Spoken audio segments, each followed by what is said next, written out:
ఇప్పుడు ఏమన్నా చెప్పండి మీరు. సార్, రాష్ట్రంలో ఫేక్ పోస్టుల యొక్క కలకలం కావచ్చు, గందరగోళం ఎక్కువ అవుతుంది. అవి మీరు తెలుసుకొని వివరణ ఇచ్చేలోపు రాష్ట్రం మొత్తం చుట్టేస్తా ఉన్నాయి, మీ పరిపాలన పైన ప్రభావం చూపుతుంది.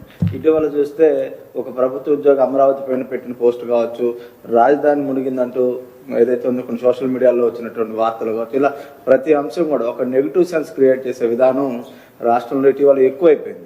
దాని మీద ఎలాంటి జాగ్రత్త చర్యలు రాజకీయంగా ఎలాంటి నిర్ణయం చేపడతాం? అదే ఇప్పుడు కుప్పానికి కృష్ణా జలాలు తెచ్చిన అంద్రినీవా కాలువలో ప్రవాహం ఆగిపోయింది అంటూ కొందరు చేస్తున్న ఫేక్ ప్రచారాన్ని ఎవరు నమ్మొద్దు. సెప్టెంబర్ 3వ తేదీన వాస్తవంగా కాలువల్లో ఉన్న నీటి ప్రవాహాన్ని ఫోటోలో చూడవచ్చు. పలమనేరు, కుప్పం అసెంబ్లీ నియోజకవర్గాలు 110 చెరువులు నింపడానికి ప్రభుత్వం కృత నిశ్చయంతో ఉంది. ఇది ఫేక్ న్యూస్, ఇది రియల్ న్యూస్ అని ఫోటో వేయాలి.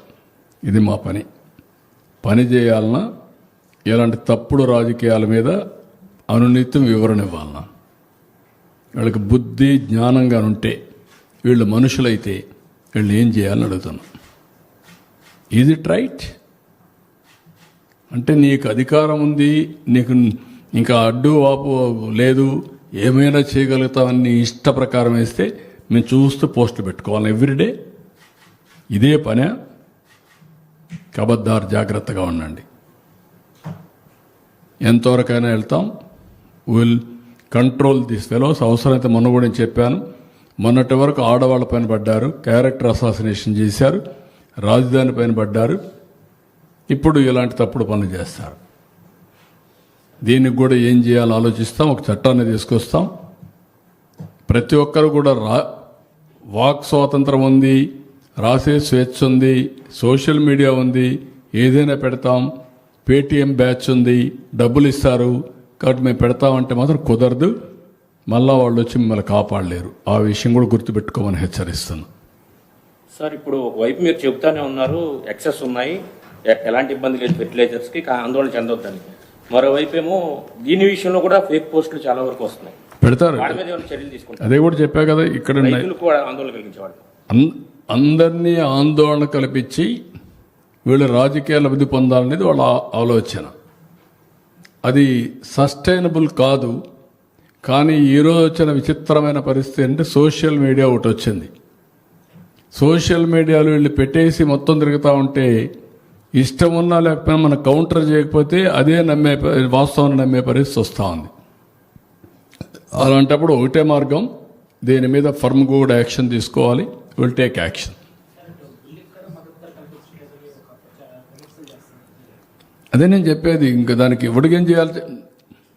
ఆడ కొంటున్నాం, 12 రూపాయలు ఇచ్చాం, 4 రూపాయలు మనం 12 రూపాయల వరకు, 4 రూపాయలు కూడా కాదు 12 రూపాయల వరకు కొనమన్నాం. ఎంతైనా ఉండి మినిమం ప్రైస్ 12 రూపాయలు కొనమన్నాం.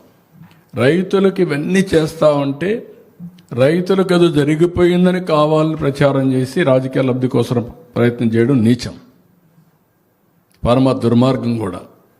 రైతుల్లో చైతన్యం ఉండాలి, చైతన్యం తీసుకొస్తాం.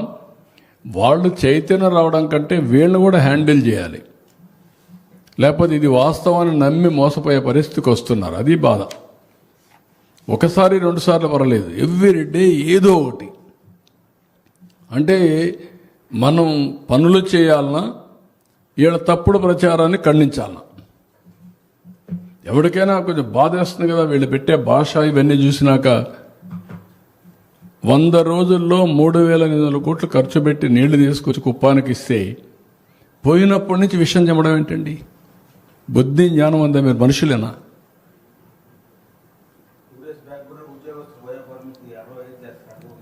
అదొకటి. ఇదే పని. Fake GO 60